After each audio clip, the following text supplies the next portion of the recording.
Nós éramos sócias numa das escolas de 50%. Eu tinha 50% da sociedade e ela 50%. Só que ela sempre deixava isso muito claro. Eu sempre vou ouvir Mariana. Ela tem 15 anos de negócio. Quem sou eu que estou entrando agora nesse negócio? Ela tinha essa consciência. Tinha essa consciência. Isso é bom. Então ela entendia que quando a gente conversava e eu falava, olha, isso aqui é a tendência de dar mais certo. Ela ouvia aquilo, não como eu mandando nela, porque assim, é jogo de poder, né? Não, é uma parceria. É uma parceria. Então, se ela entende que ela me ouvir vai fazer o negócio crescer, ela vai me ouvir mais. Como ela também trouxe muitas novidades, sangue novo. Imagina, eu 15 anos no negócio e ela entra com sangue novo, vinha com umas ideias novas. Imagina se toda ideia que ela chegasse, eu falasse que não ia dar certo. Né? Então, a gente implementou tanto, foi um momento de grande crescimento nas minhas empresas com a entrada dela. Porque ela me ouvia e respeitava os meus anos de experiência e eu adorava o sangue novo dela. Com ideias, inovação, e aí é importante ter esse respeito. Quando a gente fala em sociedade, a palavra que tem que ser primordial aí é respeito, né? Respeitar, cada um respeitar o que o outro acredita e eles seguirem para a mesma direção. É importante ter os mesmos valores, mas é importante que sejam diferentes também. Porque dois perfis diferentes faz o crescimento alavancar. Porque são duas ideias diferentes, perfis de trabalhar diferente. É muito bom quando os sócios têm perfis diferentes, mas a direção tem que ser a mesma. A direção tem que ser a mesma. Porque, por exemplo, tem um sócio, não, só tô querendo investir, é um passatempo, e o outro vive aquilo como um negócio, como a vida dele, como um sonho dele, não vai dar certo. Os dois têm que ter a mesma direção. Com perfis diferentes. Então, esse é um critério importante, tá? Se os dois querem só para investimento, beleza, vai dar super certo. Agora, se um tem um sonho, o outro é só para investir, olha que a direção não tá igual, né? Não tá pro mesmo caminho. Cada um puxando para um lado. E agora vamos falar sobre, como você falou, né? De mandar mais ou mandar menos, né? Sim. Depende. Eu vou falar que, eu tive um exemplo de sociedade no meu negócio que deu muito certo. Foi uma super amiga. Tem gente que fala também que não pode ser com amigo, né? Com parente. Depende de como que você vai lidar. Quando a gente fala em sociedade, a gente fala de relacionamento. Então, a gente precisa ter um bom relacionamento com a pessoa que está ali, vivenciando com a gente o nosso negócio. Então, eu tive uma amiga que ela foi minha sócia. E o que acontece? Quando ela entrou de sociedade comigo, eu já tinha, não lembro o tempo, mas mais ou menos uns 15 anos de negócio e ela entrou de sociedade comigo. Nós éramos sócias numa das escolas de 50%. Eu tinha 50% da sociedade e ela 50%. Só que ela sempre deixava isso muito claro. Eu sempre vou ouvir Mariana. Ela tem 15 anos de negócio. Quem sou eu que estou entrando agora nesse negócio? Ela tinha essa consciência. Tinha essa consciência. Isso é bom. Então, ela entendia que quando a gente conversava e eu falava, olha, isso aqui é a tendência de dar mais certo. Ela ouvia aquilo, não como eu mandando nela, porque assim, é jogo de poder, né? Não, é uma parceria. É uma parceria. Então, se ela entende que ela me ouvir vai fazer o negócio crescer, ela vai me ouvir mais. Como ela também trouxe muitas novidades, sangue novo. Imagina, eu 15 anos no negócio e ela entra com sangue novo, vinha com umas ideias novas. Imagina se toda ideia que ela chegasse, eu falasse que não ia dar certo. Né? Então, a gente implementou tanto, foi um momento de grande crescimento nas minhas empresas com a entrada dela. Porque ela me ouvia e respeitava os meus anos de experiência e eu adorava o sangue novo dela. Com ideias, inovação, e aí é importante ter esse respeito. Quando a gente fala em sociedade, a palavra que tem que ser primordial aí é respeito, né? Respeitar, cada um respeitar o que o outro acredita e eles seguirem para a mesma direção. Então, de repente, esse é um dos motivos que tanta sociedade acaba, porque um não quer acatar com a opinião do outro. De repente um quer mandar mais do que o outro, de repente é só o que um fala que vale, né? E você falou uma coisa muito legal, é porque a gente vê que você é uma empresária e uma educadora de sucesso, mas você é humilde, porque eu já já me falaram também de empresários que têm 20 anos na empresa e ele fala, não, eu tenho uma experiência, eu tenho 20 anos, então você tem que ser o que eu quero. Então esse é um primeiro passo para a sociedade não dar certo. Exatamente, porque como eu falei, é bom que os sócios tenham perfis diferentes. Perfis diferentes faz crescer. Por quê? Eu venho com uma ideia, ela vem com outra, eu falo, não, mas é totalmente diferente. Assim que faz crescer, porque a gente vai testar uma, vai testar outra, e aí o crescimento vem. Muito legal. Né? Então, isso é extremamente importante. Quais são as vantagens e desvantagens? Né? Quando você tem um sócio, é aquela vantagem de ter alguém que te cobre também. Né? Te cobre não no sentido de que tem que mandar, mas você sabe que, poxa, eu marquei com meu sócio, eu tenho que ir. né? Aquela coisa que eu falei lá no início de não ter chefe, às vezes gera uma procrastinação. Quando você tem sócio, você tem uma pessoa para dar satisfação. Né? Então, isso também é importante, né? Saber que o negócio é dos dois, que não é só meu, eu não posso fazer o que eu quiser. Isso. Tem a questão de quando tem sócios, eu falei aqui no início do programa que 90% dos empresários, eles têm as finanças misturadas, né? Principalmente os pequenos e médios empresários, tá? As finanças misturadas da empresa com as finanças pessoais. Quando tem sócio, isso dificilmente acontece. Porque um tem que prestar conta para o outro, eu não posso misturar tudo, porque verdade. A empresa não é só minha. Verdade. Então tem essa vantagem também de que o financeiro já começa separado, entendeu? Então assim, as desvantagens, você tem que abrir mão de muitas coisas, né? Porque tem uma outra pessoa ali também, então às vezes você tem uma ideia, os dois não concordaram, não vai poder colocar em prática, então você tem que abrir mão. E quando você tem mais sócio ainda, aí piorou, porque daí tem que juntar os 4 ou 5.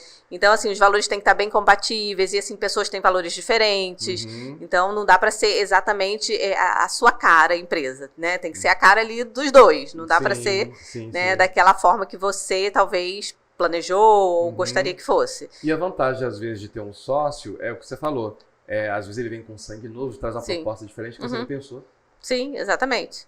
Né? E aí você tem, porque assim, eu gosto de falar que os empresários eles têm que ter reuniões semanais com eles mesmos. Por exemplo, você tem que ter um dia para cuidar do seu financeiro. Eu geralmente faço às quintas-feiras, é o dia da minha reunião semanal com o financeiro. Um dia com o seu financeiro, um dia com o seu marketing. Você tem que ter uma reunião com você, de sentar na frente do computador, quais são as estratégias de marketing que eu vou fazer, como que avaliar seu marketing. Então, reunião com você mesmo, todo empresário tem que ter. A vantagem de ter sócio é que você vai ter horário marcado com outra pessoa, então vocês vão ter que ter reunião semanal para tratar da gestão da sua empresa. Legal. Então é também um outro impulsionador para fazer você ter mais disciplina. Né? Então isso, poxa, muito legal. E você, assim, você falando, assim, a gente começa a abrir os olhos, começa a abrir o leque para entender que realmente, às vezes a sociedade vai te fazer bem. Mas é o que você falou, depende do nicho, depende do negócio, depende da situação. E depende de como você se relaciona com pessoas, porque é relacionamento. É isso. Então, se você tem dificuldade de se relacionar com a pessoa, então não é bom arriscar. Se né? desenvolva nisso, porque para mim o segredo do negócio é saber lidar com pessoas, porque seus clientes são pessoas, seus funcionários são pessoas, seu sócio vai ser pessoas, né? Se você tiver sócio. Sim. Então, o segredo do negócio de crescimento é saber lidar com pessoas. Então, goste de pessoas. Se desenvolva em pessoas. Isso é extremamente importante. Vai ter problema. Sim. Agora, vamos lá. Montei a minha empresa e aí depois de 3, 6 meses, eu sei que não existe uma regra para isso, mas eu comecei a ter lucro. Então, eu tiro a minha despesa do mês e eu comecei a ter lucro. O que eu faço com esse lucro? Eu coloco no bolso, vou viajar, ou eu pego esse lucro e faço uma reserva de emergência para eu não ser pego por uma outra pandemia. Tá, então vamos lá. Olha só. Primeiro, lucro. O que é lucro? É o que sobra. Essa é a resposta de todo mundo. Para começar, se você entende que lucro é o que sobra, você nunca vai ter lucro. Vamos pensar no que sobra. Se você pensa na palavra sobra, o que sobra é o que não presta muito ou que não dá muito valor, não é mesmo? Né? Então, por exemplo, você doa suas roupas. São as roupas que sobram, que já você não quer mais. Eu não quero. Né? Ou então você se serve um prato de comida. Você tá cheio já. O que você vai deixar de sobra? Aquilo que é mais sem graça, né? Você vai comer o que é mais gostoso. Então, se eu defino que lucro é o que sobra, você já tá... Então. Sim. Lucro, ele deve ser planejado. Olha isso. E aí você perguntou, eu separo um valor para uma reserva de emergência? Sim, ela deve ser planejada, não é com o seu lucro. Na sua divisão de orçamento tem as contas da sua empresa, tem reserva de emergência, você vai planejar um percentual de reserva de emergência, um percentual de reserva de oportunidade. O que é reserva de oportunidade? Muitas empresas não crescem, porque às vezes aparece uma super oportunidade e não tem dinheiro para investir. Sim. Uma máquina nova que vai fazer você economizar 50% na sua produção. Só que você não tem dinheiro para comprar a máquina nova. Ou então você trabalha, vou dar o exemplo de bolo, né? Que eu dei o exemplo aqui, confeitaria. Tem uma super promoção de leite condensado. Você usa, sei lá, 30 caixas de leite condensado por semana. Você não tá com dinheiro para comprar aquele leite condensado à vista. E aí, você perde aquela oportunidade de economizar 10 mil reais no seu final do mês. Porque você não tinha dinheiro. Isso, é verdade. Então, reserva de oportunidade é importante. Reserva de emergência, que aí é uma pandemia, só que não é só uma pandemia, é você ficar doente. Às vezes o seu negócio depende de você para faturar. Essa reserva de emergência, eu penso assim, se eu estiver errado, você me corrige. Tá. Se meu gasto com a minha empresa é X por mês, então, na minha reserva de emergência, eu tenho que ter 3 vezes esse valor, seria isso? 6 vezes. 6 vezes. Esse dado era feito pelos economistas antes da pandemia. Hoje se considera para uma empresa estar segura 1 ano. 1 ano. É. Pós-pandemia mudou porque muita empresa quebrou por causa disso, Sim. né? Porque eles ficaram vivos 3... Só estavam preparados para 3 meses, algumas para 6 meses. E empresa não quebra por falta de lucro, ela quebra por falta de caixa. Planejamento. Gente, incrível isso, hein, Mariana? Gente, muda o conceito de quem é empresário, né? Você falou tudo agora. Sim. Existem negócios que passam meses do ano com um déficit de o que fatura é menos do que o que gasta. Meses do ano, assim, só que faz parte do negócio, porque os outros meses ela tem um valor muito mais alto de faturamento. Então, tem empresas que lucram, né? Vamos botar assim, que tem um positivo no final do resultado, só 3 meses de positivo, mas que esse positivo cobre o ano todo. Imagina se o empresário não faz planejamento. Com aqueles 3 meses que a empresa dele lucra, que é o que tem que manter o ano todo. Né? E mesmo assim é uma empresa lucrativa, que cresce porque tem que olhar a empresa no ano, né? Então vamos lá, voltando a falar de lucro. Então o lucro não é o que sobra, eu tenho que separar o valor do lucro. Então eu tenho que separar reserva de emergência, reserva de oportunidade, pagamento das contas, e tem que ter lá o meu salário, prolabore do dono. Inclusive, eu não tiro o salário porque não sobra. Não, seu salário tem que estar planejado. Você não paga seus funcionários? O seu tem que estar planejado também. Então, o seu salário e o lucro. O lucro, ele não é... Aí, o que a gente faz com o lucro? Vamos lá. Foi o que você me perguntou, né? Eu na minha empresa, já tenho planejamento da reserva de emergência, já tenho planejamento da reserva de oportunidade. E aí, o lucro, né? Sobrou, né? Porque aí não é o que sobra. Tem que estar planejado. O que eu faço com o lucro? Primeiro que o lucro é da empresa. O dono pega o seu prolabore, seu salário fixo por mês. O lucro é da empresa. No final do ano, a gente tem que olhar a empresa sempre anualmente. Tá? No final do ano, você vai separar um valor daquele lucro para reinvestir na sua empresa e um valor daquele lucro para ser seu. Para você viajar, para você... Isso, aí sim.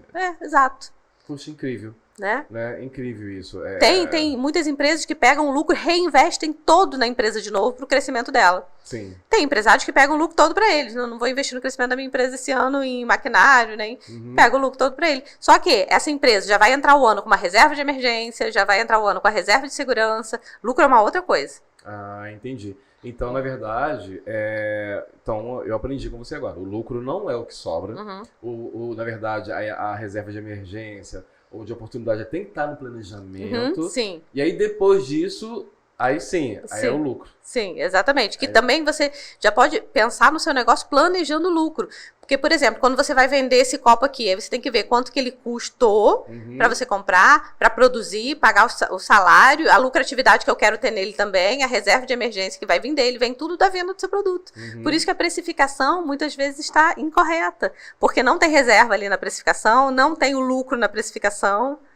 Gente, eu tenho que colocar tudo isso no exercício financeiro da sua empresa. Incrível, né? E você dá cursos ou aulas sobre isso nas empresas, se eles precisarem. Poxa, muito legal.